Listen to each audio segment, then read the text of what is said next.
Sí, sí. Para que se pueda aplicar y se puede, no, se puede pagar y se presenta pagando.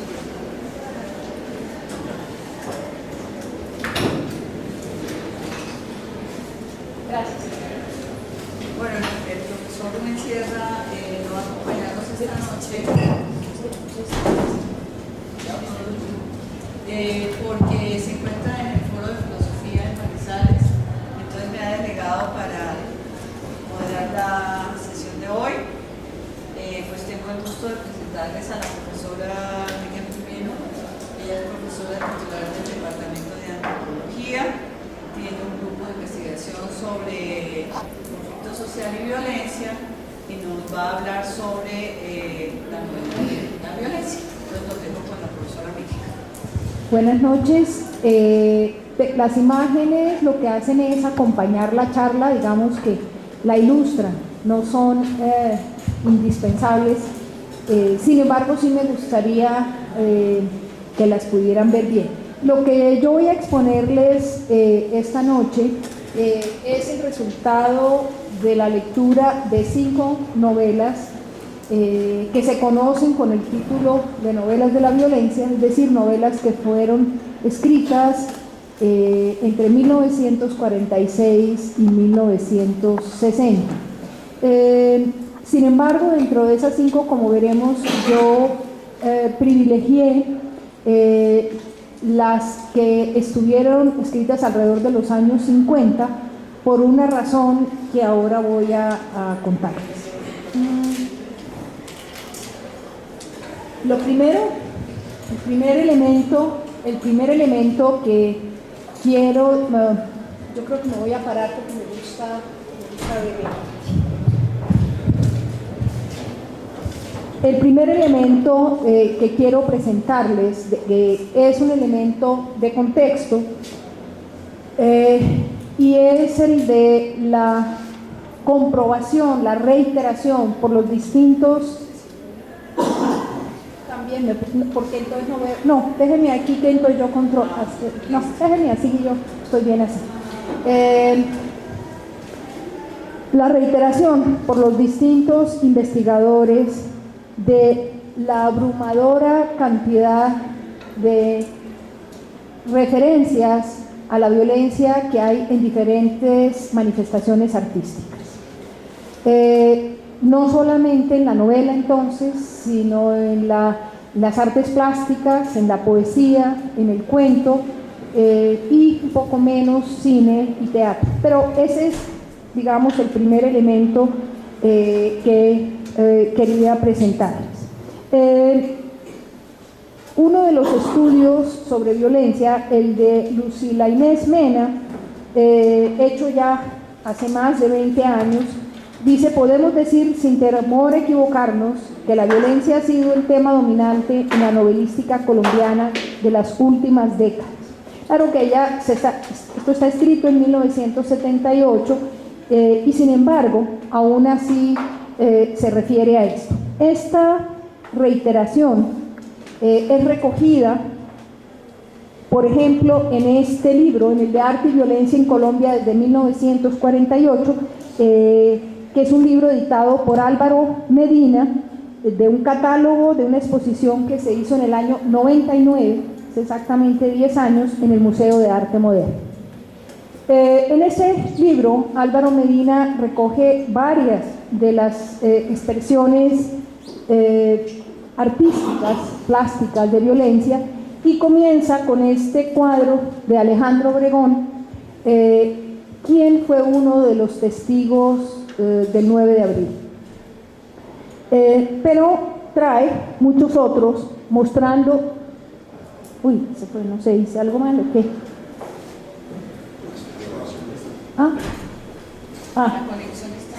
La conexión se. Bueno, entonces me siento que quizás así sea más estable todo. Mostrándonos la reiteración de este tema de diferentes formas en artistas como Alipio Jaramillo, como Débora Arango, como Alonso Quijano, como Pedro Nel Gómez, cuyo título es un trabajo, ustedes ven ahí, de 1950, se llama Le incendiaron el rancho, como el propio Obregón, que pintó varios cuadros. Este es el que se llama La violencia, y esta es una imagen posterior de Cóndores no entierran todos los días, y ahí ustedes van a, en cualquier momento, a mirar la imagen de un fotógrafo que fue también uno de los testigos del 9 de abril, Sadi González. Es una fotografía tomada en el momento que ustedes todos tal vez conocen, que es la del incendio del tranvía. Voy a mostrarles algunas de las fotos que tomó una Sadi González, otros fotógrafos en ese momento, con un ánimo. El ánimo es mostrar que desde el momento, esto es el entierro de Gaitán, es una toma en el Parque Nacional.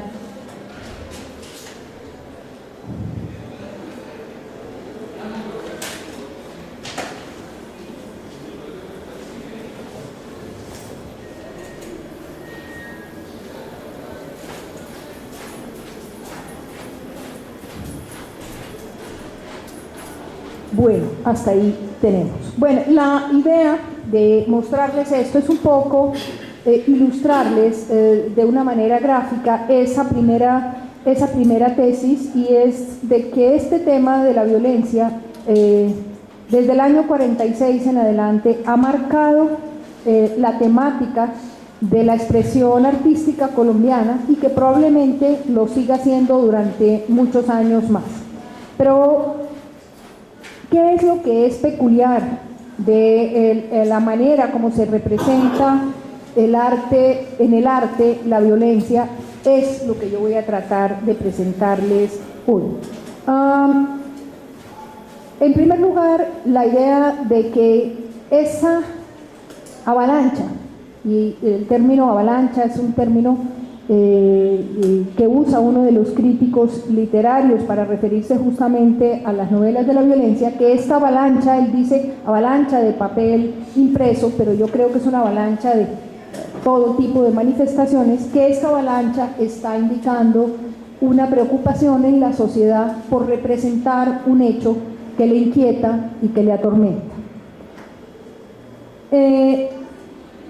¿Y por qué la novela? Yo creo que eso es una pregunta que voy a tratar también de responder más adelante. Antes de decir que los distintos balances, hay muchos estudios, inclusive algunos muy recientes, sobre las novelas de este periodo, pero que los distintos balances hablan de entre 70 y 100 novelas que se escribieron entre el año 46 y el año 65, y entre 57 y 60 y pico escritores que participaron elaborándolas. Hay, por supuesto, también centenares de cuentos.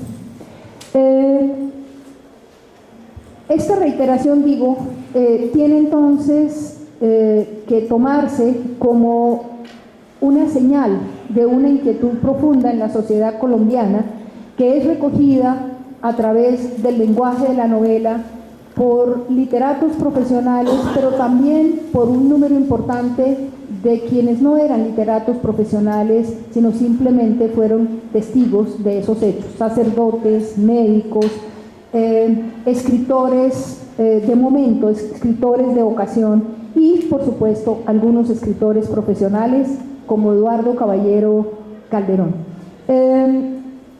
¿Cuál fue la imagen grande que transmitió esa novelística? Voy a empezar con eso y después la vamos a deshacer en pedazos.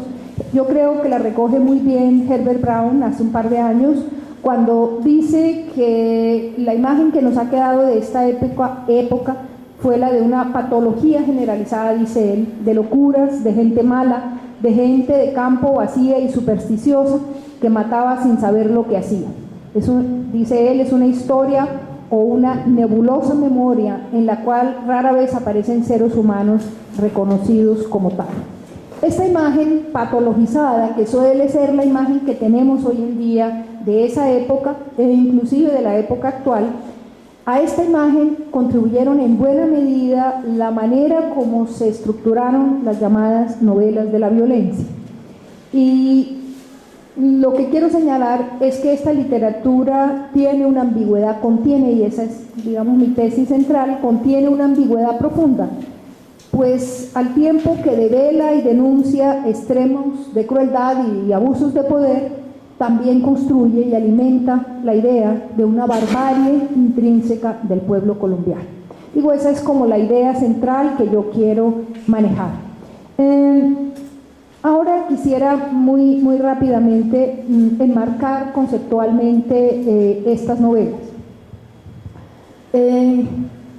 Lo que quiero decir es que las novelas pueden verse, yo soy antropóloga, lo decía la profesora Clarenel al comienzo, las novelas pueden verse como un tipo de artefacto o de construcción cultural al que los antropólogos solemos llamar, y los filósofos también, representación social.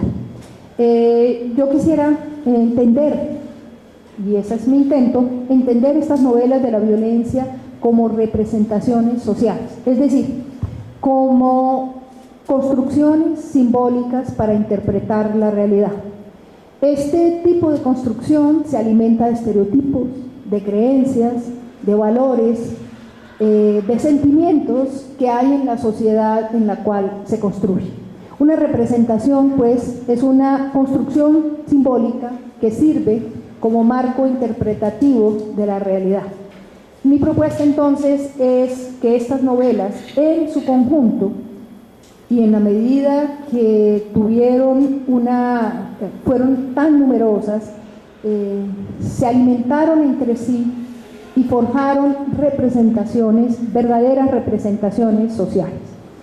Estas representaciones se forjaron no porque la gente haya leído todas y cada una de estas novelas o porque pocos o muchos las hayan leído, sino justamente porque al difundirse por la sociedad colombiana, por supuesto de una manera desigual, encontraron un terreno fértil en la propia historia oral, en lo que se contaba y se comentaba de padres a hijos, en lo que se contaba en los cafés o en los bares o en las noches en las casas, y las novelas de alguna manera recogieron estos relatos y los potenciaron y los devolvieron a la sociedad, creando lo que Edward Said llamó actitud y referencia, es decir, creando formas de interpretar la realidad, actitudes, y sirviendo como referentes frente a esa interpretación.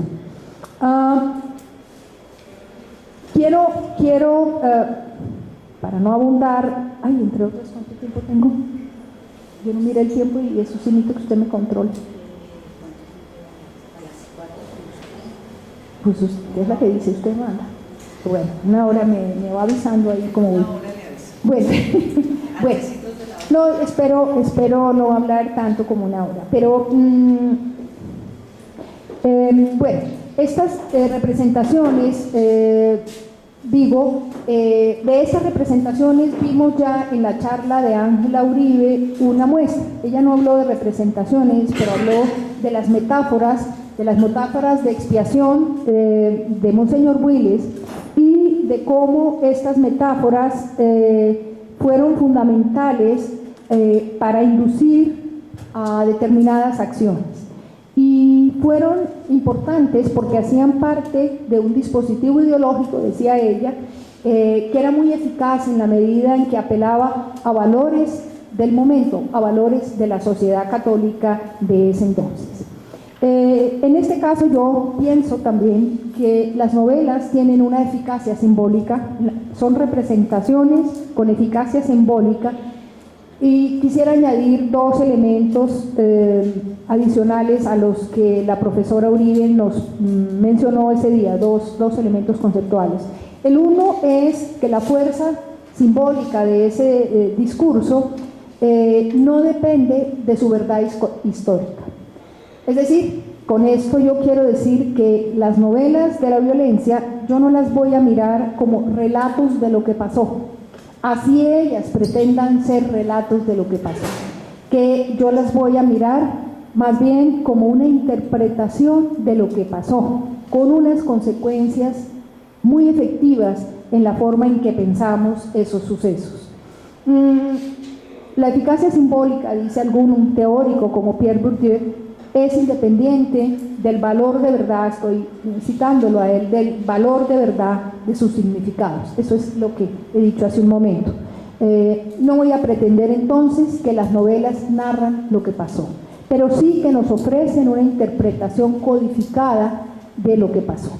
El segundo punto, que viene también de esa teoría de Bourdieu también sobre lo que llamamos discurso, el segundo punto es que el significado de esos discursos tiene que verse por fuera del texto mismo, por fuera de la lingüística misma, y que tiene que ver es con quién habla, qué representa en la sociedad la persona que está hablando, es decir, qué representan los novelistas en este caso en la sociedad. Bueno, dicho esos dos elementos, quisiera entonces avanzar en el elemento contextual más importante, que yo considero más importante de estas novelas.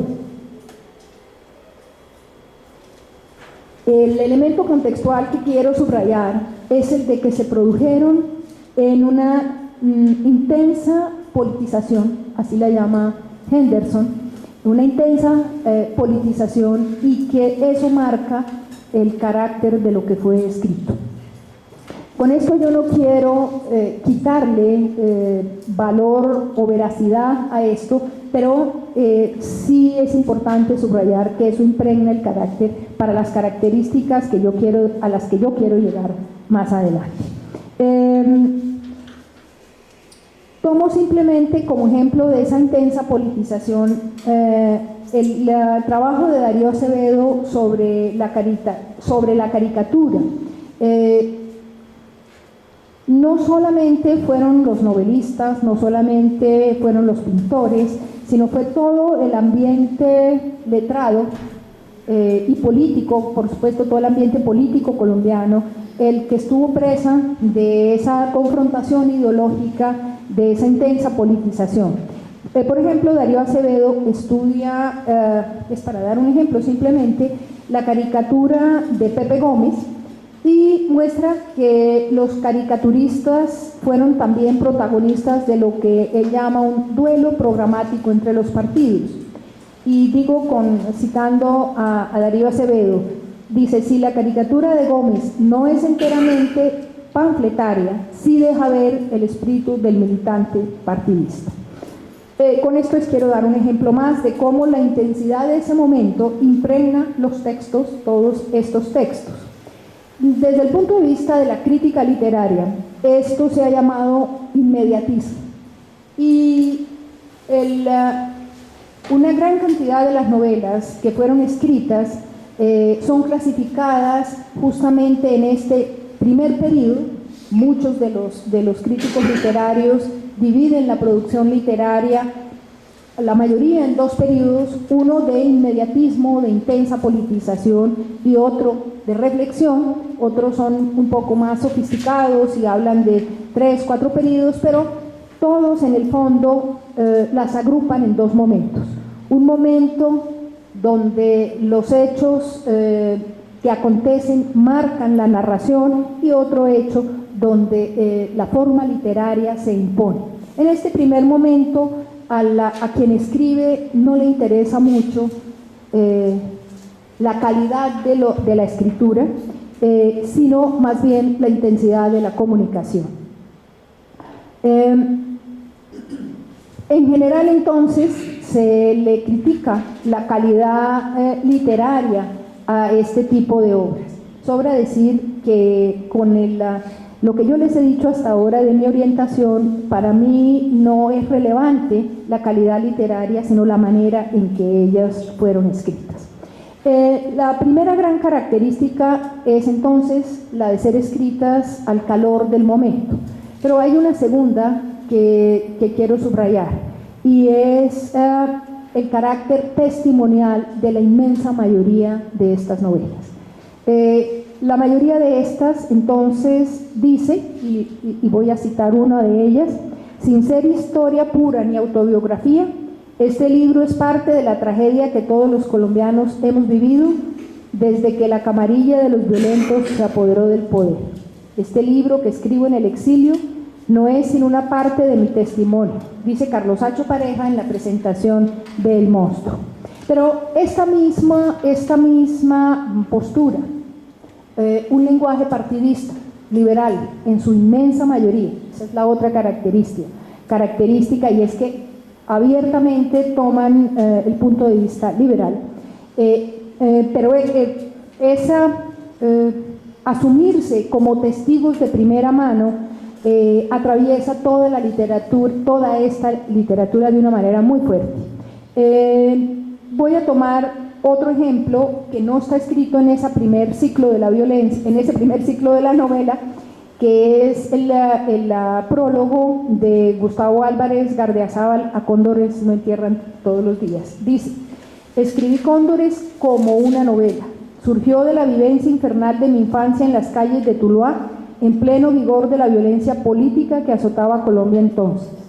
No hice más que el tradicional oficio del novelista que recrea la realidad que vive o le atormenta en su recuerdo.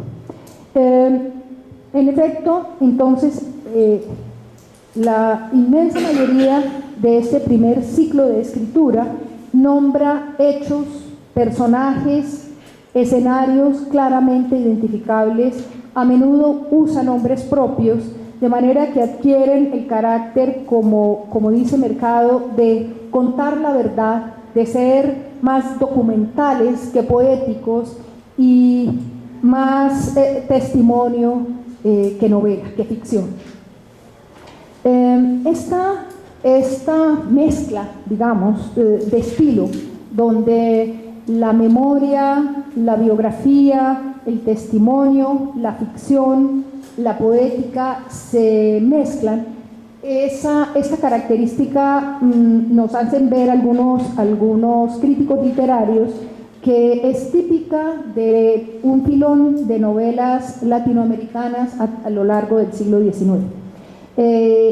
Algunos investigadores entonces nos dicen, esto mismo lo encontramos en la novela que se produce después de la Revolución Mexicana, y lo que hace es continuar una tradición decimonónica en la que los letrados encuentran que la novela es un medio inclusive educativo, es un medio para hacer historia. En este caso, la intención parece comunicar una realidad política más que construir o hacer arte.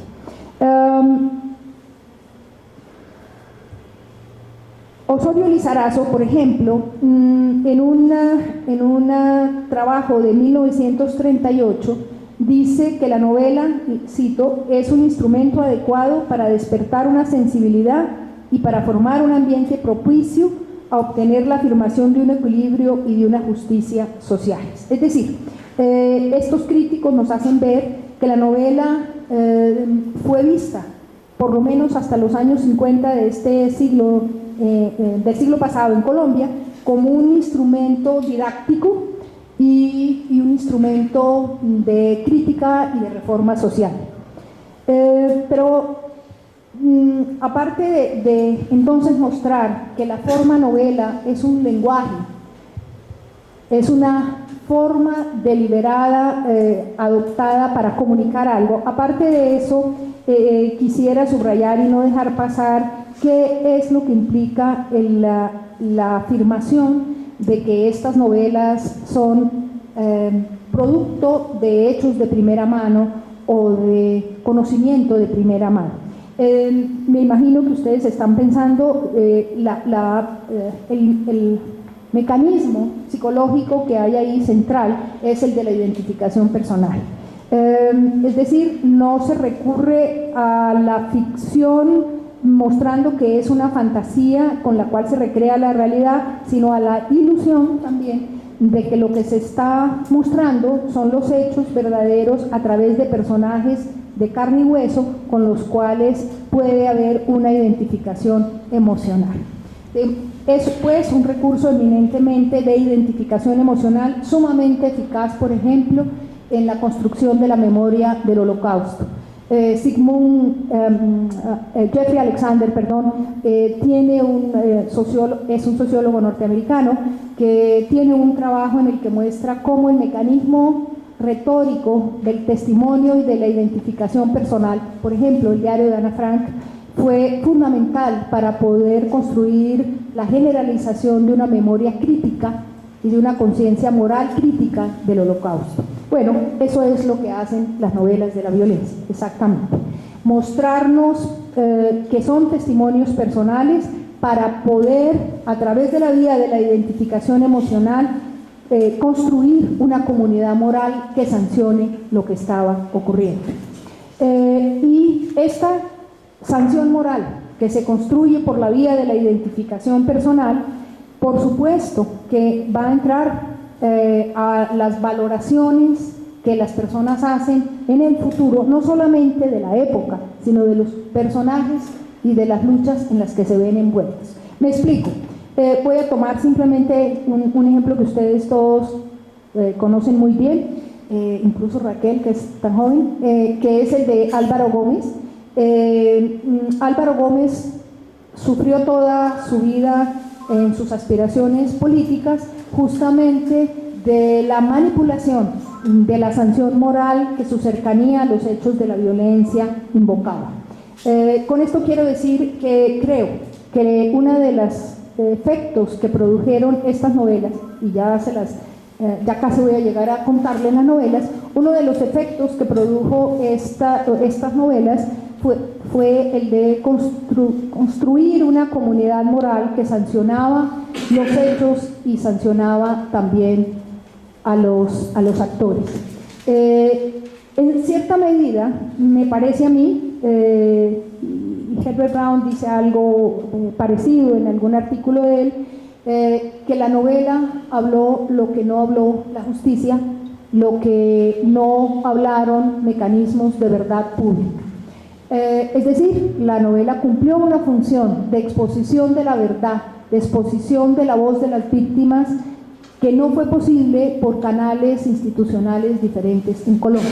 Esa es pues mi segunda tesis. La primera es la de la comunidad moral, pero la segunda es que esta forma que adoptaron un conjunto de personas letradas fue la manera de contar una verdad que de otra manera estaba callada por unos pactos que querían aclimatar la paz y que seguramente tenían, eso no entro a discutirlo, alguna razón en eso, pero que tuvieron como efecto que la verdad no se conociera sino por esas vías de la ficción.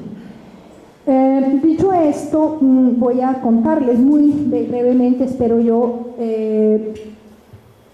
cómo están construidas estas novelas.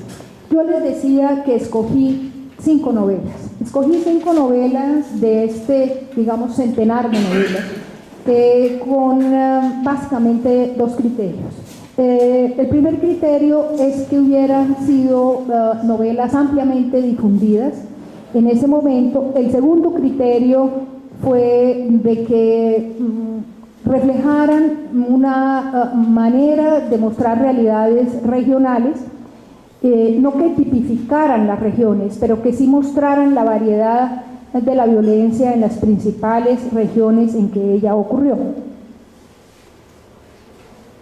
Escogí así Lo que el cielo no perdona, que habla fundamentalmente de Antioquia, Viento seco, que habla fundamentalmente del Valle del Cauca, El Cristo de espaldas, que se centra en Boyacá, un relato que no es una novela, es un testimonio, es una crónica testimonial, que es el de la guerrilla del llano de Franco Izaza, y finalmente Sin tierra para morir, sobre el Tolima.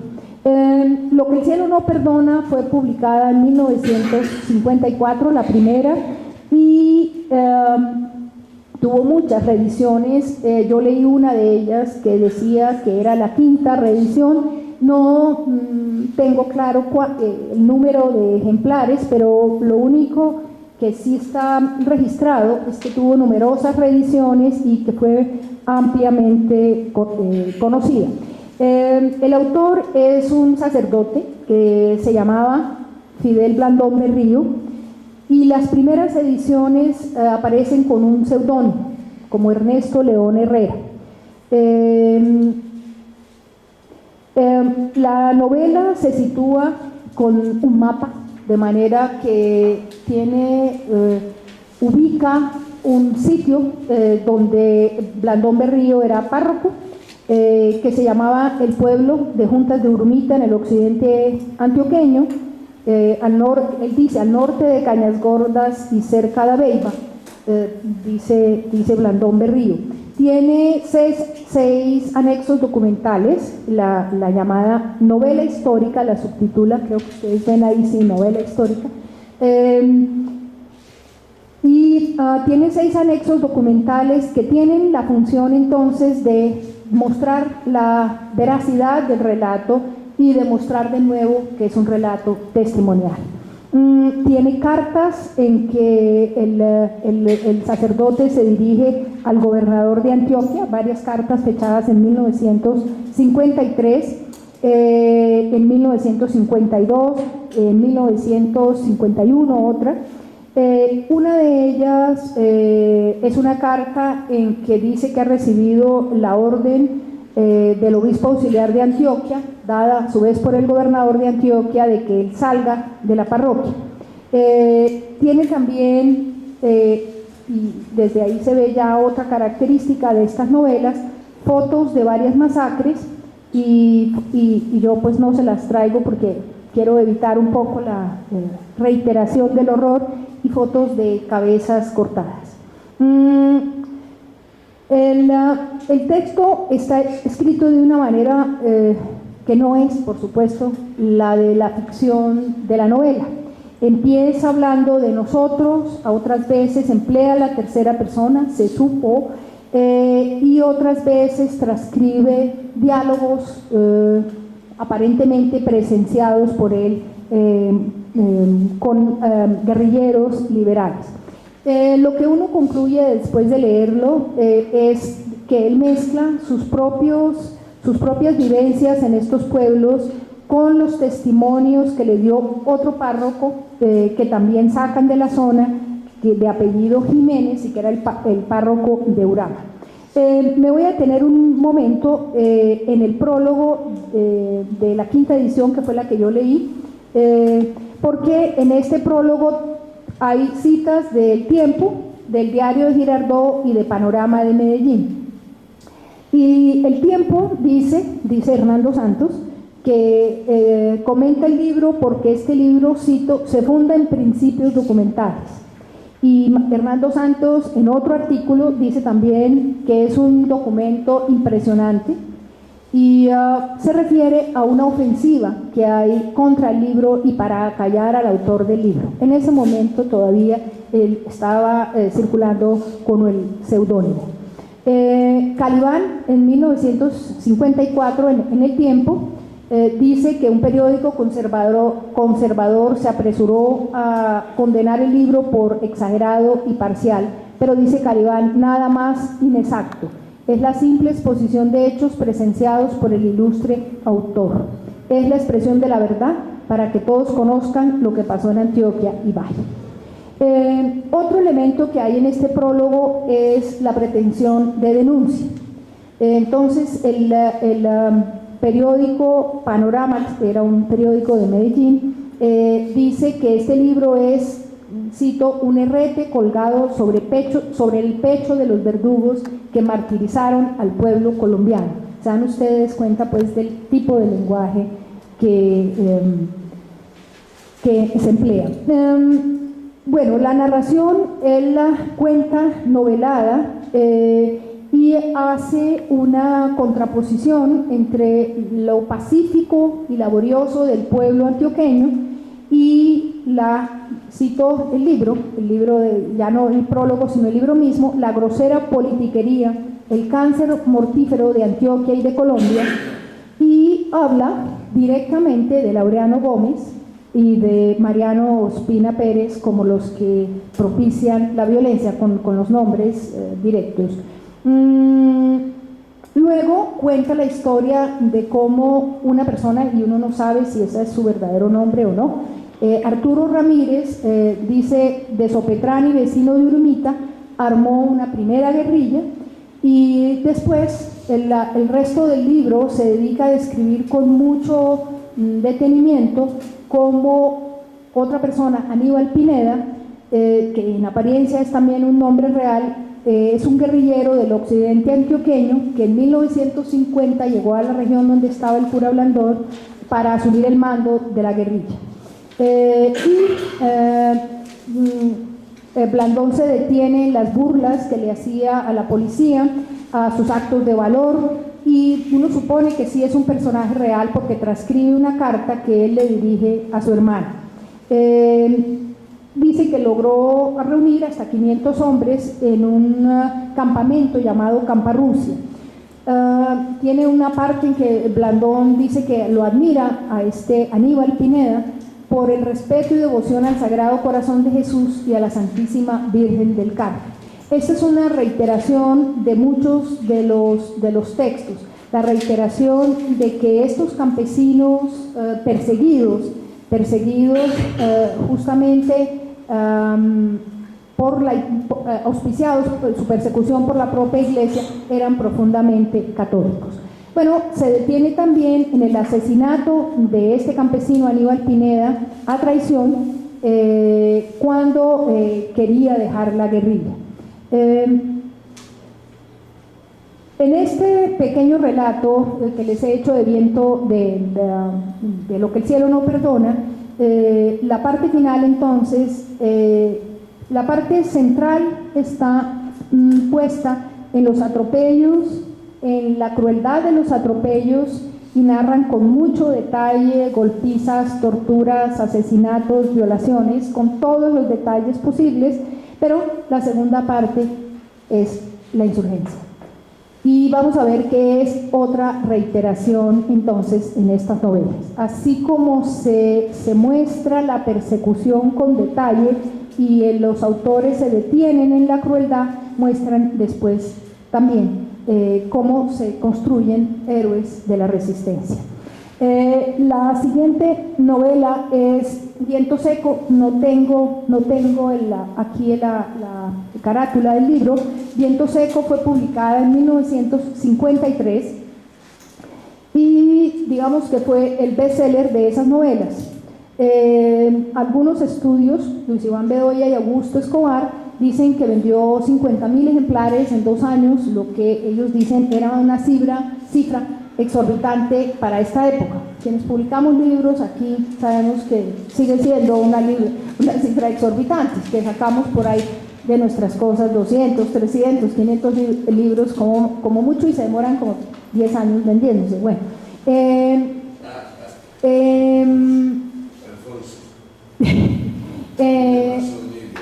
en la tercera edición, que fue la que yo leí, la de 1954, es una edición hecha en Buenos Aires. En esa tercera edición el prólogo está hecho por Antonio García. La editorial misma tiene una pequeña nota donde dice que es uno de los libros, estoy citando, uno de los libros más notables de la literatura colombiana junto con La Vorágine, o sea que lo equiparan Viento Seco con La Vorágine. Y dicen, es tenido en su país como el libro de ficción más leído allá en todos los tiempos. Y de inmediato dicen, ficción hemos dicho, pero debemos aclarar inmediatamente que no se trata en verdad de una obra de imaginación, sino que en realidad es un documento, una historia real de los sucesos tremendos vividos por Colombia y todavía no suficientemente conocidos en América. Sucesos de los que fueron protagonistas hombres enloquecidos por la pasión sectaria y el odio político. Esto es la propia editorial.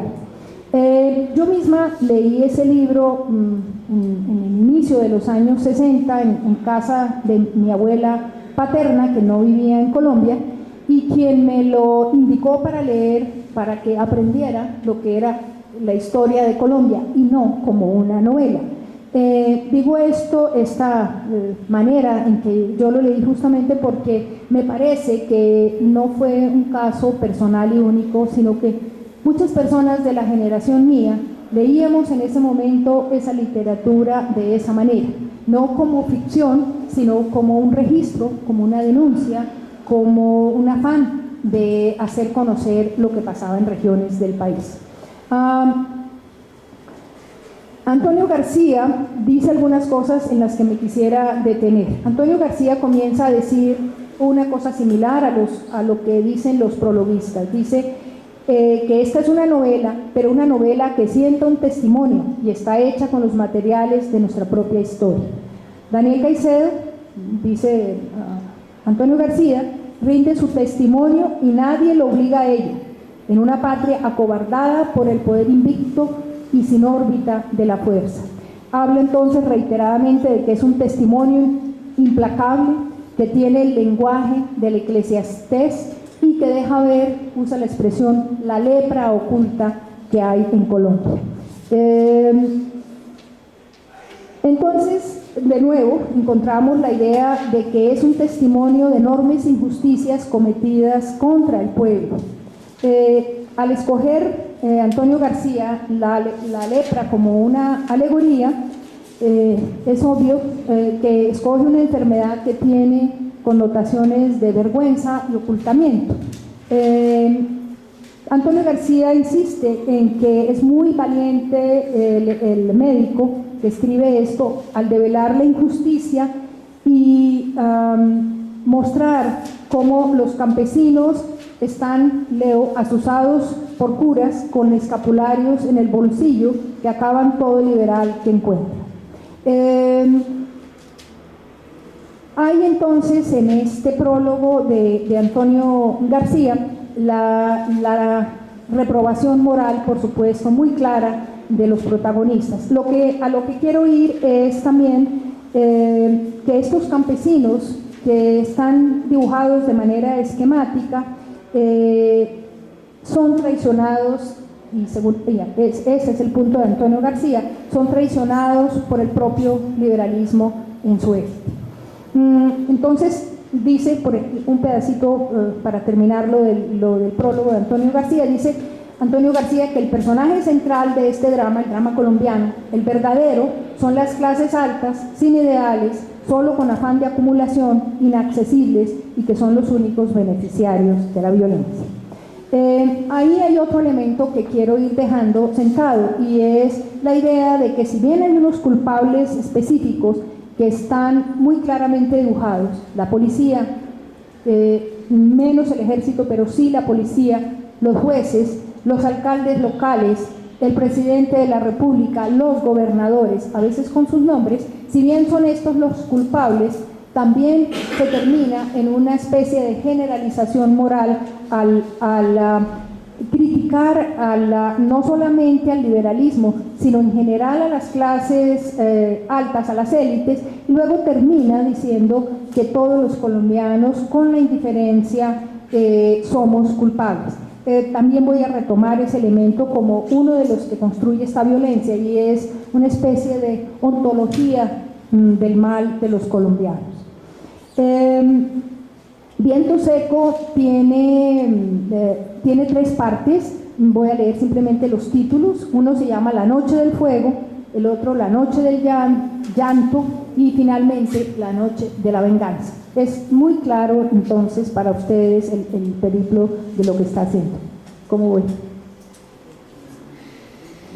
20, bueno, muy bien. Entonces no voy a alcanzar a verlos todos con el detalle que quisiera, pero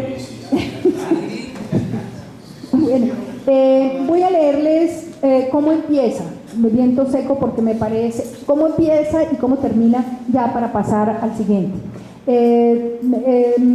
Empieza así: deprisa en la noche, Antonio Gallardo y Marcela bajaban la falda de la montaña. El temor a la tragedia y la oscuridad hacían interminable la distancia de 1 kilómetro que los separaba de la casa. Corrieron 2 cuadras, se detuvieron un instante. El viento los alcanzó, también se detuvo. El cielo de la aldea de Ceilán estaba lleno de candelazos y ruido de disparos. Los chulavitas atacaron. Ese es el comienzo de la parte que se llama La Noche del Fuego. Y La Noche del Fuego se construye sobre un acontecimiento histórico que es el incendio de Ceilán en el norte del valle, justamente. Les leo una página después y luego el final. Una página después escribe Daniel Caicedo. Un diálogo. Antonio, los están matando. No, no creas eso, mujer, respondió Antonio, pero su corazón trepidaba con temor ante la evidencia de la catástrofe. Te aseguro que estas gentes no tienen otro interés que impedirnos a los liberales votar en las elecciones de noviembre. Con esto que les quiero leer, se dan cuenta lo directos que son, es decir, ahí no hay razón a equivocación. Solo vienen a llevarse a los hombres mayores. Posiblemente se contenten con quitarles las cédulas de identificación. Ahí siguen hasta que encuentran la tragedia, es toda su familia muerta, su hija de 6 años violada. Describen unas escenas terribles y luego va dando los nombres uno por uno de cada uno de los asesinos, que son asesinos que quedaron registrados pues en la memoria de esta zona: el descuartizador, el chamón, pájaro azul, el vampiro, lamparilla, la hiena, y nombra los sitios: las matanzas de Betania, de Fenicia, de Salónica, del Dobio, de la Primavera, de Andinápolis, de Restrepo, de la Tulia, del Águila, etc. Entonces la novela intercala las masacres ocurridas en los años entre el 50 y el 52. La historia sigue de una manera trágica. Ellos huyen hasta Cali, él y su mujer, y alguien les dice que se vayan a la Casa Liberal de Cali, donde ocurre un asalto que es histórico, que es real, ¿cierto? Pues, y la esposa muere en el asalto de la policía a la Casa Liberal de Cali, y él huye, logra escaparse de una manera que sí es claramente ficción. Lo matan y lo tiran al río, y ahí lo rescata un boga negro que lo lleva hasta la guerrilla y se vuelve un guerrillero. Pero en la guerrilla él decide que no hay mucha perspectiva y que se va a unir a los guerrilleros del llano. Y dice en la novela que los fusilamientos en masa, estoy leyendo textual, se llevaban a cabo por los chulavitas sin distinguir sexos ni edades. Antorchas humanas alumbraban permanentemente los caminos. Violaciones y estupros como venganza por el amparo que los campesinos brindaban a los guerrilleros. Asaltos a las haciendas con el consabido robo de animales y cosechas. Y el éxodo de labriegos y finqueros con sus gallinas, cerdos, perros y caballos. Esta cita se repite de nuevo, la vamos a ver casi idéntica en el Cristo de espaldas también, y en Sin Tierra para Morir. Cuando se dispone a partir al llano, ya tiene un contacto para unirse con los guerrilleros del llano, es traicionado, y como el Aníbal Pinedo de Lo que el cielo no perdona, muere a traición. Les leo la última frase de esta novela. Dice: sudaba copiosamente y la luz de la conciencia se enturbiaba. Ese sudor, esas hojas de hierba y ese sol tan distante como hundiéndose, era el sol de los llanos, pensó. Los llanos de Casanare y del Meta y de Arauca y del Baupés, los llanos de la libertad. De pronto oyó una voz muy clara, una voz amada que le llamaba, y balbuceó con su último aliento: voy. Ahí termina el libro. El siguiente libro, muy rápidamente, no voy apenas a mencionarlo, es justamente, claro, el de la guerrilla del llano. Este libro fue publicado en Caracas, en el exilio, lo escribió en el exilio Eduardo Franco Izaza, y fue la primera edición, impresa, les decía, en Caracas. Fue en 1955 y tiene un prólogo de Plinio Puleyo Mendoza. Les voy a leer uno de los párrafos de este prólogo de 1955. Dice: este libro no es una novela, es un relato fiel, un documento de excepcional trascendencia sobre uno de los movimientos de resistencia popular más importantes en la historia contemporánea de América, las guerrillas liberales que en los llanos orientales de Colombia combatieron contra la dictadura falangista, y usa el nombre falangista, instaurada por Mariano Ospina Pérez y sostenida luego por los gobiernos de Laureano Gómez y Roberto Urdaneta Arbeláez. Es un largo prólogo donde Plinio Apuleyo recalca que es un testimonio trágico de la historia colombiana y que por eso es más apasionante que una novela. ¿Perdón? Estará repetido. Pues sería bueno mostrarle el prólogo que escribió, a ver qué dice.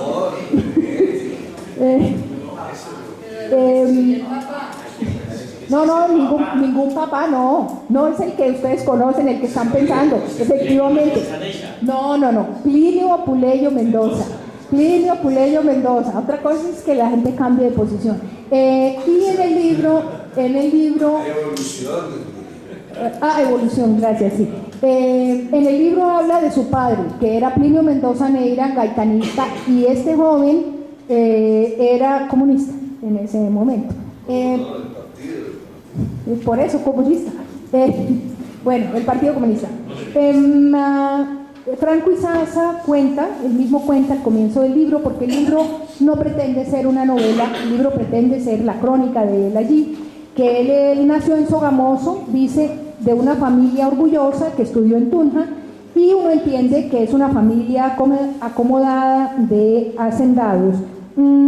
Ustedes habrán visto en el periódico que murió recientemente, no sé si lo han visto, murió hace poco y el periódico, 2 meses, no, un mes, a los 88 años, el periódico hace una pequeña reseña en la que dice que él fue condenado, él se negó a entregar las armas en el pacto de 1953 de entrega de armas en el gobierno de Rojas Pinilla, y que fue condenado a 24 años de prisión, y él huyó a Venezuela, donde vivió muchos años, y finalmente volvió a Colombia, donde murió tranquilo.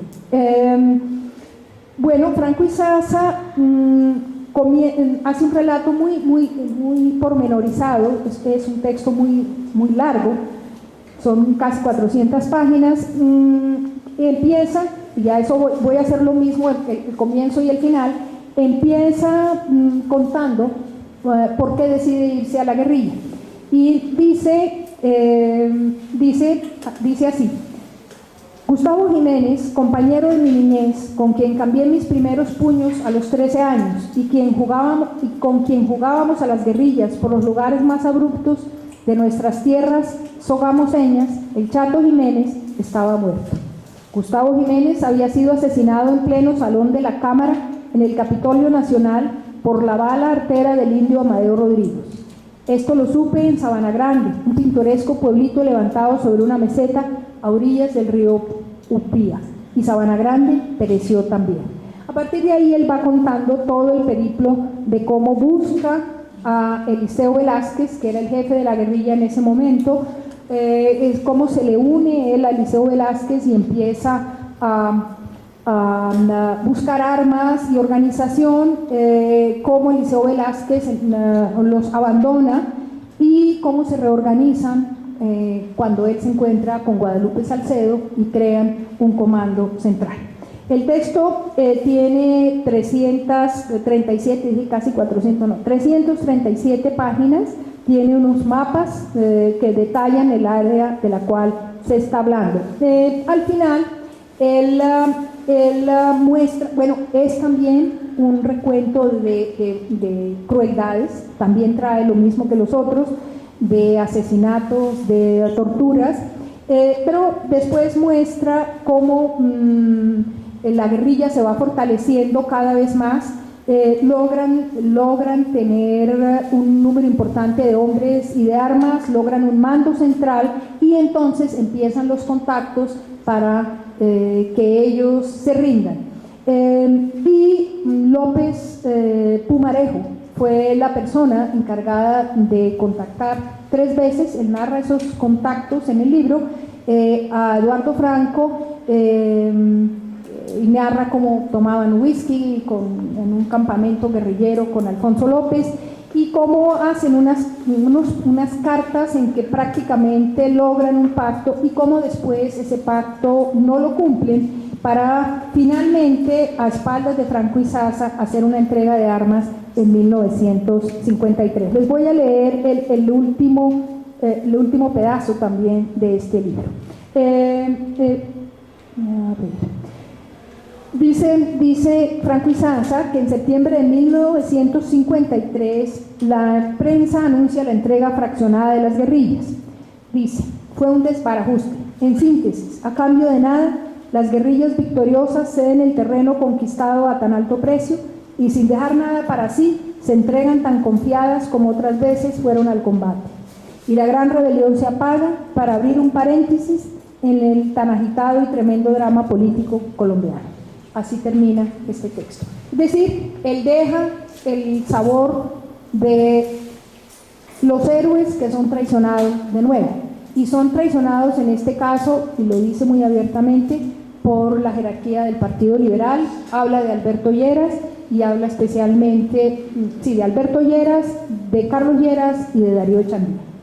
Muy rápidamente, el Cristo de espaldas. El Cristo de espaldas fue publicado en 1952, la primera edición, tuvo también muchas ediciones, es un libro muy conocido, y es uno de los dos libros que fueron escritos por escritores profesionales, de los que voy a comentar. Este fue escrito por Eduardo Caballero Calderón, quien nació en Bogotá, vivió entre 1910 y 1993, dejó de escribir, según leí, en 1987.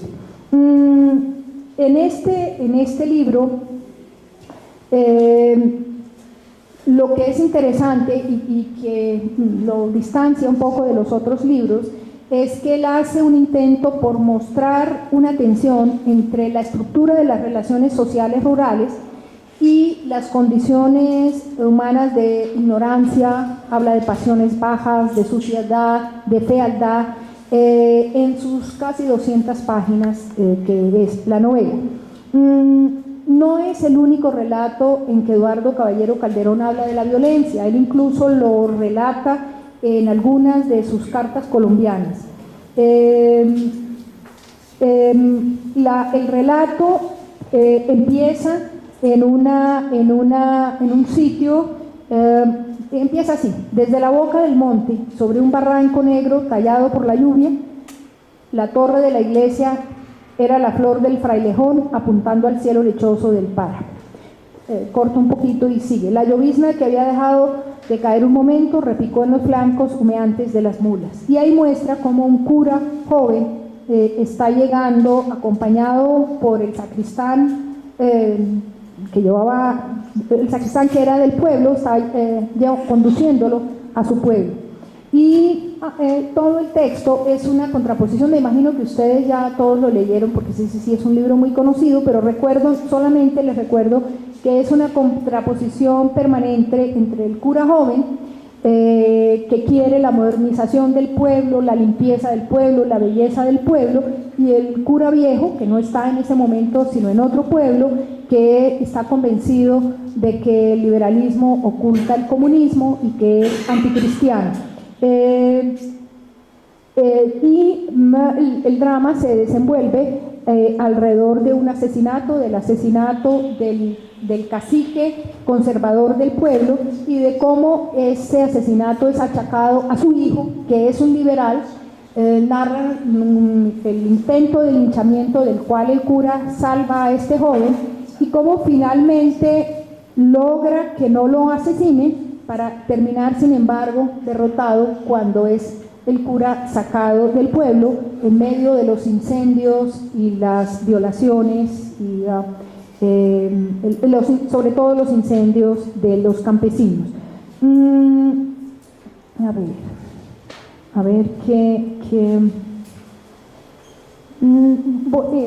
simplemente de este relato me voy a detener un momento en las mujeres. Ahí tiene muchos ángulos, pero me voy a detener en las mujeres porque de alguna manera ilustran la estructura del relato. Las mujeres de la novela, digo yo, se dividen en tres grupos: las beatas, que persiguen al cura, la mujer del notario y su hija, y María Encarna, una campesina. Las dos importantes son la mujer del notario, un notario que se vuelve un instrumento del cacique conservador y de los hacendados para usurpar la tierra de los campesinos, y María Encarna es quien relata violaciones, incendios, expropiaciones. Estas dos mujeres especialmente son las que muestran la tragedia que está pasando en ese pueblo. Y finalmente, Sin Tierra para Morir, muy rápidamente para poder llegar a las conclusiones, ¿no? ¿No es así? En Sin Tierra para Morir fue escrito por Eduardo Santa, no sabía, pero Eduardo Santa está vivo, en 1954. Esta es una edición muy reciente. Miren ustedes pues el dibujo que ilustra la edición. Ya les digo, es como del año 2000 esta edición. Este es Eduardo Santa. En Sin Tierra para Morir es una novela. Eduardo Santa es un escritor profesional, una novela que transcurre en unos sitios que están menos claramente ubicados